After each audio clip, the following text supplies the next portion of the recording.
Olá, seja bem-vindo ao canal da Congregação Presbiteriana de Macapá. Eu sou o pastor Michel e eu quero convidar você para hoje meditarmos o livro de Daniel, capítulo de número 2, do verso 1 ao verso de número 23.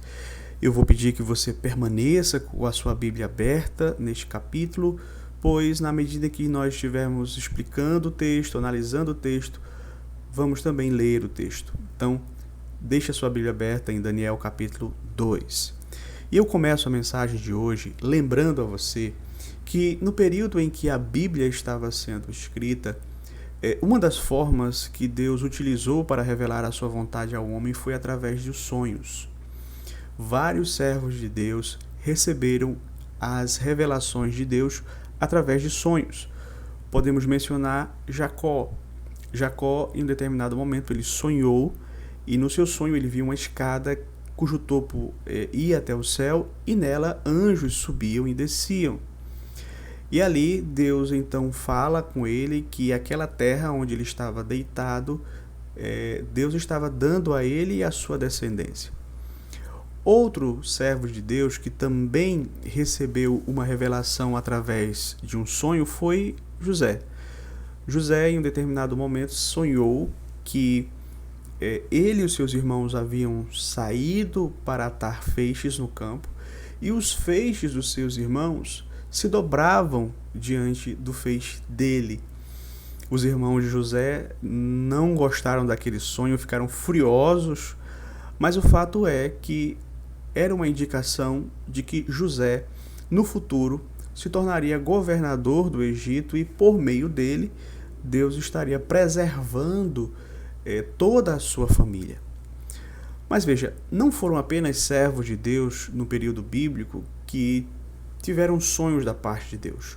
Houve também pessoas que nem temente a Deus elas eram, mas que receberam da parte do Senhor revelações através de sonhos.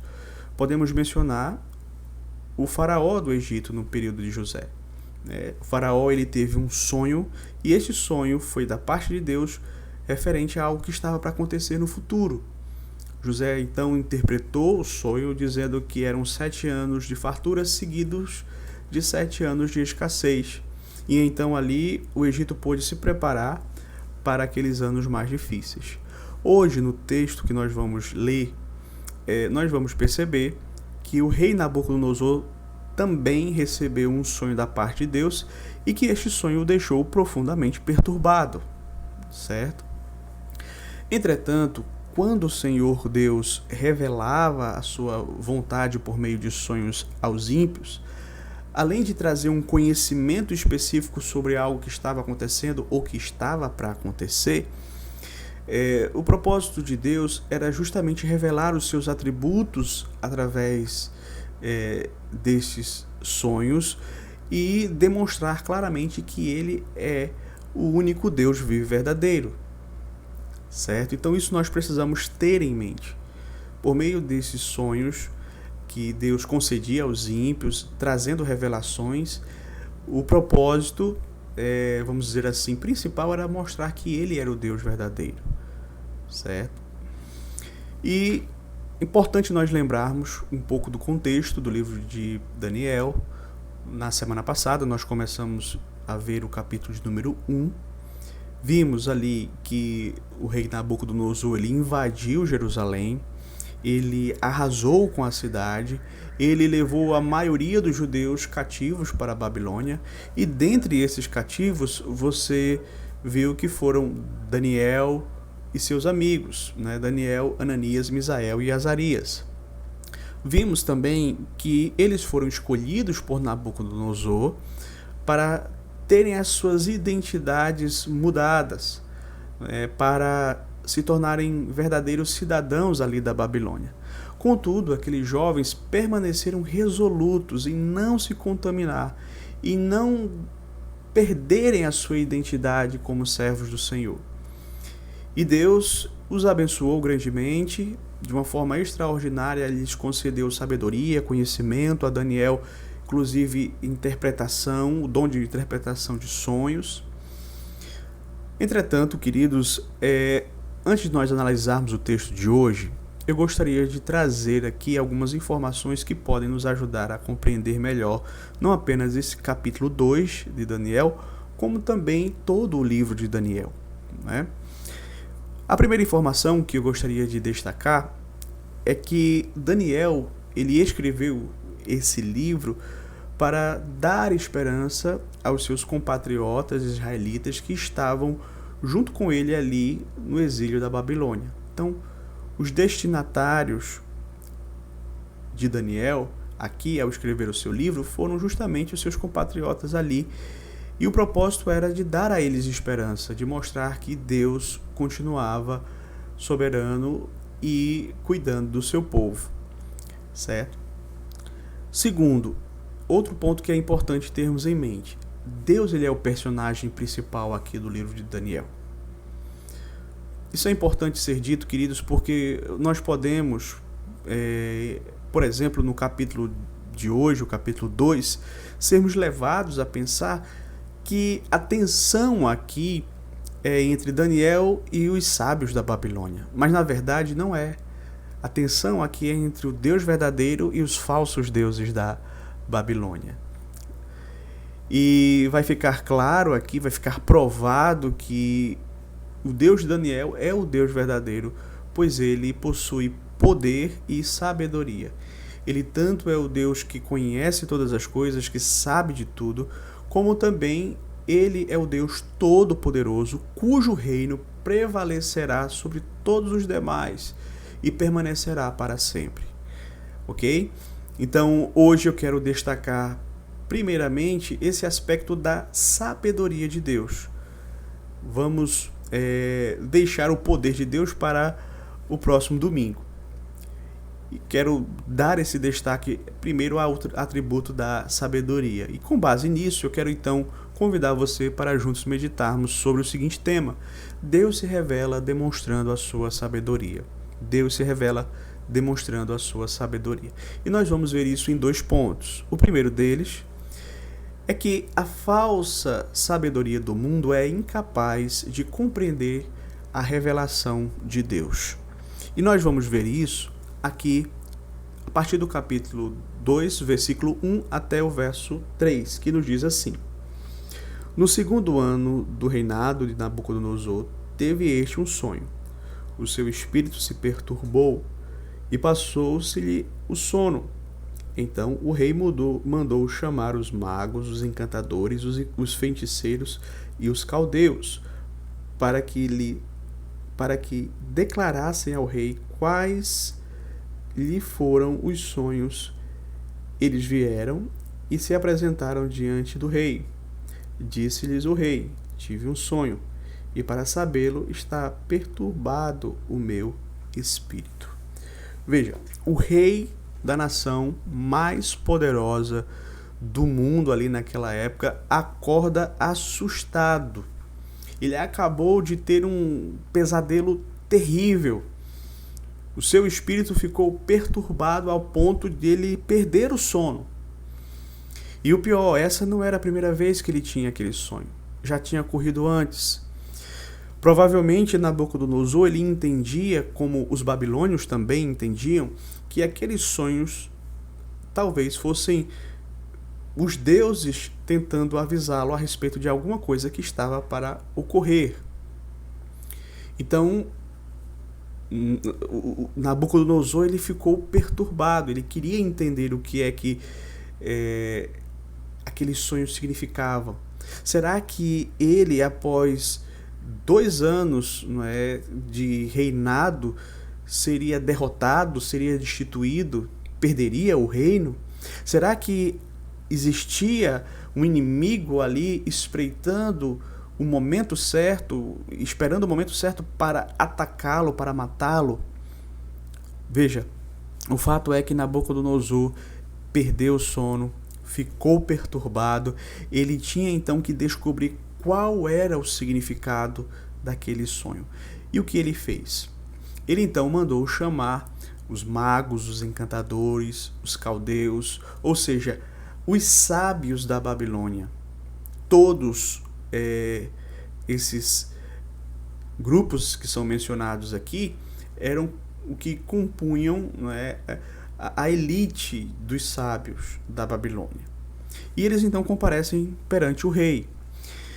E observe que Daniel aqui não é mencionado nem ele nem seus amigos. Provavelmente porque Daniel e seus amigos, nesse momento, eles estão começando a carreira como sábios.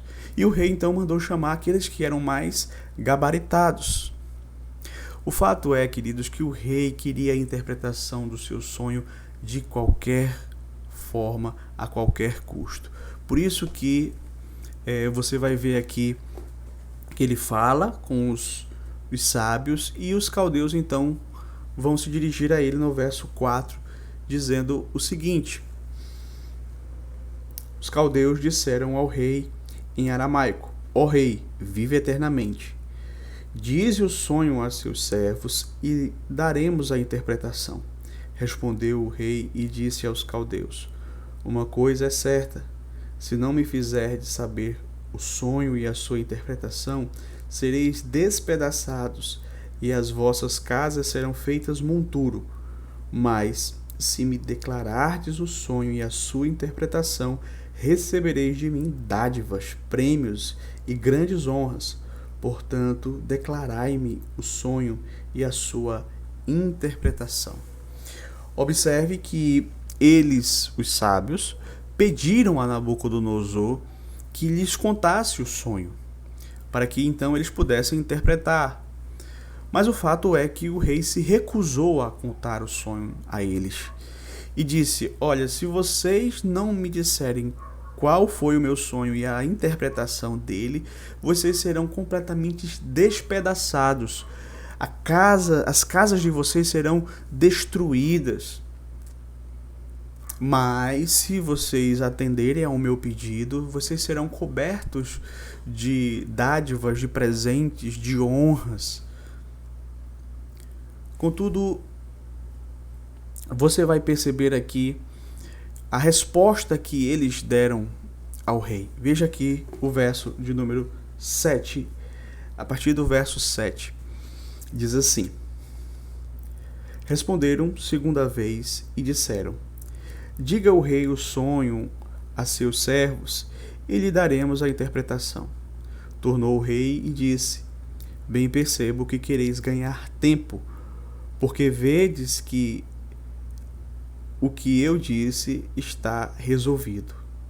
Isto é, se não me fazeis saber o sonho, uma só sentença será a vossa, pois combinastes palavras mentirosas e perversas para as proferirdes na minha presença, até que se mude a situação. Portanto, dizei-me o sonho, e saberei que me podeis dar-lhe a interpretação. Observe aqui, queridos, que nessa segunda fala dos sábios, né, eles vão pedir novamente que Nabucodonosor conte a ele os sonhos. Porém, o rei começou a ficar desconfiado, né? Ele começou a desconfiar de que eles estavam ganhando tempo, pois eles queriam combinar uma interpretação qualquer, né, para enganá-lo. E Nabucodonosor entendia que se eles fossem capazes de adivinhar o sonho, eles também seriam capazes de interpretá-lo de forma correta. Só que aí você vai perceber que os sábios, eles jogam a toalha. A partir do verso 10, eles falam de uma forma extremamente franca para com o rei. Eles dizem assim: responderam os caldeus na presença do rei e disseram: não há mortal sobre a terra que possa revelar o que o rei exige, pois jamais houve rei, por grande e poderoso que tivesse sido, que exigisse semelhante coisa de algum mago, encantador ou caldeu. A coisa que o rei exige é difícil, e ninguém há que possa revelar diante do rei, senão os deuses, e estes não moram com os homens. Os sábios, né, voltam-se para o rei e disse: olha, rei, o que você está exigindo de nós, nenhum outro rei na Babilônia exigiu. O que tu estás pedindo é algo impossível à sabedoria humana. Só quem pode saber qual foi o teu sonho são os deuses, e esses deuses não estão entre nós para que nós possamos consultá-los. Mas o fato é que depois que Nabucodonosor ouviu essa resposta ali dos sábios, ele então perdeu o controle. Observe aqui o verso 12 e 13, que nos diz assim: Então o rei muito se irou e enfureceu, e ordenou que matassem a todos os sábios da Babilônia. Saiu o decreto segundo o qual deviam ser mortos os sábios, e buscaram a Daniel e aos seus companheiros para que fossem mortos.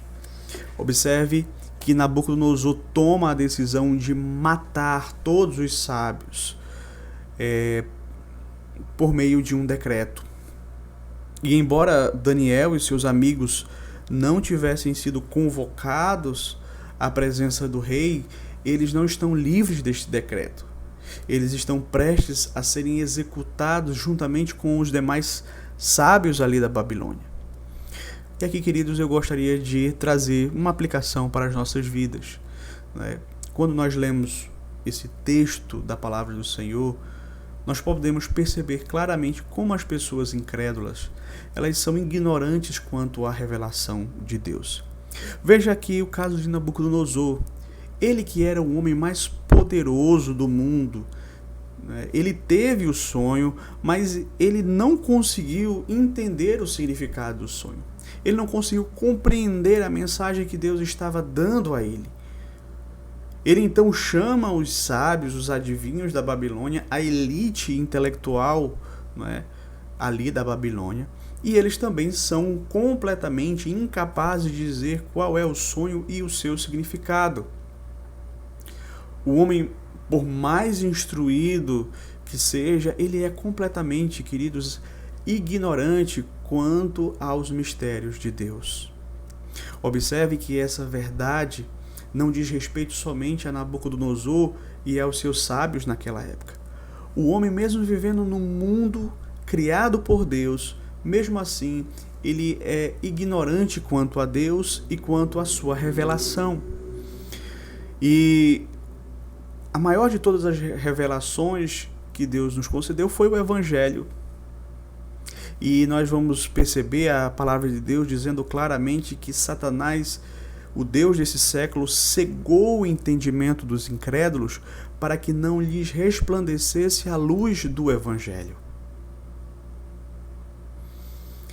Mas o segundo ponto que eu gostaria de destacar aqui é que Deus intervém e concede a sua sabedoria aos seus servos para compreenderem a sua revelação. Nós vamos perceber claramente isso, a intervenção de Deus, concedendo aos seus servos a sabedoria para que eles então pudessem compreender a sua revelação. E eu quero então convidar você a ler comigo aqui a continuação da narrativa a partir do verso 14, que diz assim: Então Daniel falou avisada e prudentemente a Arioque, chefe da guarda do rei, que tinha saído para matar os sábios da Babilônia. E disse a Arioque, encarregado do rei: Por que é tão severo o mandato do rei? Então Arioque explicou o caso a Daniel. Foi Daniel ter com o rei e lhe pediu designasse o tempo, e ele revelaria ao rei a interpretação.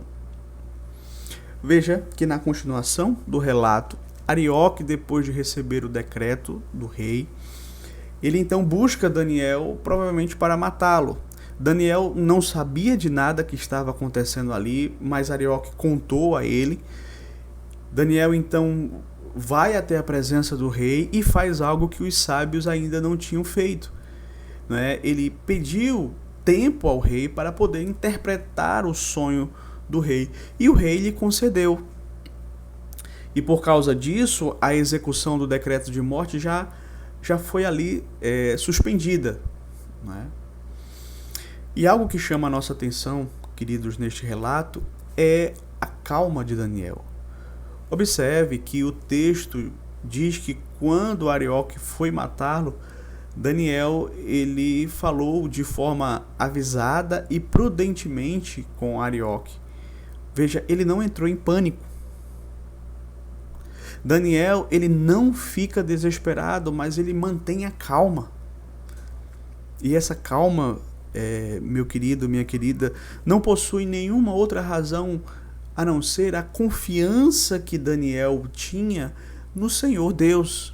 Era essa confiança que dava a ele tranquilidade para fazer o que era certo naquele momento tão difícil.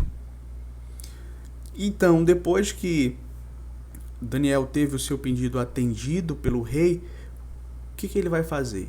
Ele vai chamar os seus amigos para orarem junto com ele. Observe aqui o verso de número 17. Então Daniel foi para casa e fez saber o caso a Ananias, Misael e Azarias, seus companheiros, para que pedissem misericórdia ao Deus dos céus sobre este mistério, a fim de que Daniel e seus companheiros não perecessem com o resto dos sábios da Babilônia. Então Daniel se reuniu com seus amigos e começaram a clamar a Deus para que o Senhor revelasse o mistério do sonho do rei, para que nem eles e nem os sábios da Babilônia fossem mortos. E aqui, queridos, você vai perceber que nos momentos mais difíceis, os servos do Senhor podem recorrer a Ele através da oração. Aqui Daniel, ele busca a Deus, não sozinho, mas juntamente com os seus companheiros.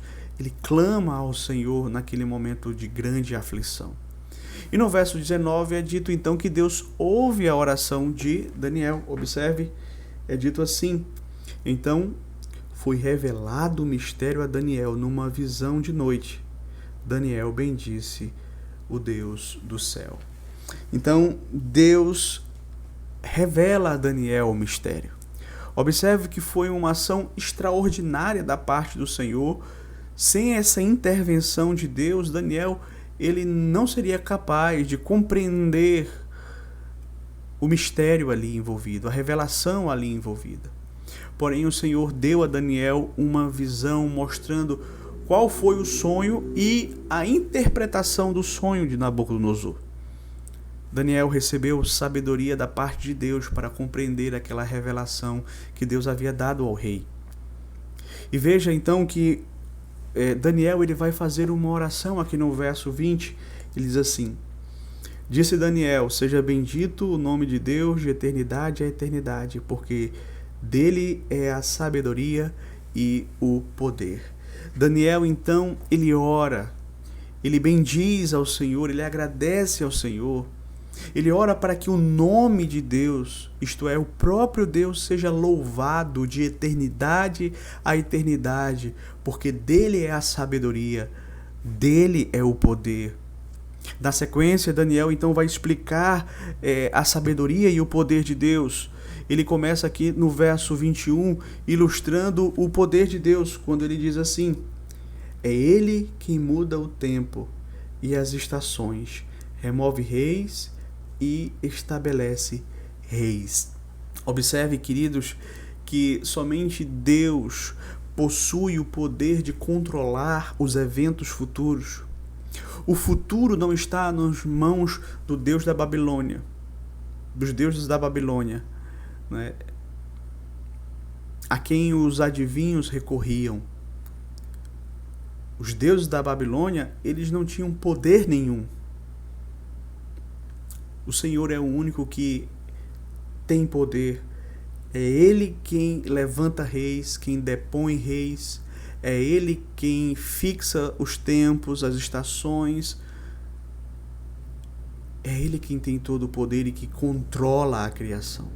Mas em seguida também, Daniel vai explicar um pouco a respeito da sabedoria de Deus aqui ainda no verso 21, quando ele diz: ele dá sabedoria aos sábios e entendimento aos inteligentes. Veja que o Deus de Israel não somente ele controla o futuro, ele também revela o futuro aos seus servos. Ele dá sabedoria aos sábios para que eles possam compreender a sua revelação. E isso foi exatamente aquilo que os adivinhos da Babilônia descartaram como impossível. Eles disseram porque os deuses deles não habitavam entre os homens. Contudo, o Deus de Israel, mesmo sendo Deus transcendente, ele é exaltado nas alturas, nos céus, mas ele também habita com humilde e contrito de espírito. Aquele que governa o futuro fez saber a Daniel, revelando qual foi o sonho e a interpretação do sonho, algo que os deuses da Babilônia eram incapazes de fazer. Então veja, na sua oração, Daniel ainda ele vai dizer o seguinte, verso 22, ele revela o profundo e o escondido, conhece o que está em trevas e com ele mora a luz. Ou seja, Deus ele conhece todas as coisas, né? Até aquilo que está escondido, como foi o sonho do rei Nabucodonosor, algo que somente ele sabia e mais ninguém, mas Deus também sabia, né? Nenhum outro mortal sabia, mas Deus sabia. Então, Deus conhece aquilo que está escondido, aquilo que acontece nas trevas, porque Ele mora na luz. Por isso que diante dele não há nada que esteja encoberto que não venha a ser revelado. E Daniel então conclui a sua oração dizendo o seguinte, verso 23, a ti, ó Deus de meus pais, eu te rendo graças e te louvo, porque me deste sabedoria e poder, e agora me fizeste saber o que te pedimos, porque nos fizeste saber este caso do rei. Interessante a menção que Daniel vai fazer aqui, a ti, ó Deus de meus pais. Veja, Daniel sabia que era o Deus Todo-Poderoso que cuidou dos seus pais e que estava agora cuidando dele e dos demais israelitas ali na Babilônia. Ou seja, Deus ele cuida do seu povo em todas as épocas. Deus cuida de geração a geração. Veja, queridos, que esperança maravilhosa para aqueles israelitas que estavam ali vivendo exilados na Babilônia, vivendo debaixo de um governante cruel. Saber que o Deus dos seus pais, o Deus de Israel, o verdadeiro Deus, continuava cuidando deles, mesmo ali em terras estrangeiras. E que Ele sim é o Deus de todo poder, o Deus de toda sabedoria, que envergonha os deuses das demais nações, como fez ali, né? E mais, Ele estava dando poder aos seus servos, sabedoria aos seus servos, para que eles de fato pudessem engrandecer o nome de Deus ali, naquelas terras estrangeiras. Queridos, aqui nós temos uma aplicação importante para as nossas vidas, porque essa verdade ela também pode ser aplicada a nós, povo de Deus, hoje. Porque nós, como vimos na semana passada, nós também estamos exilados, vivendo numa pátria que não é a nossa, sendo governados por ímpios, cujas decisões insensatas acabam afetando diretamente as nossas vidas. Entretanto, saber que Deus, o Deus Todo-Poderoso, o Deus de toda a sabedoria, continua cuidando de nós, isso traz ao nosso coração uma grande esperança. Assim como trouxe para o coração daqueles exilados ali na Babilônia. Pois, como sabemos, não é fácil viver num mundo caído.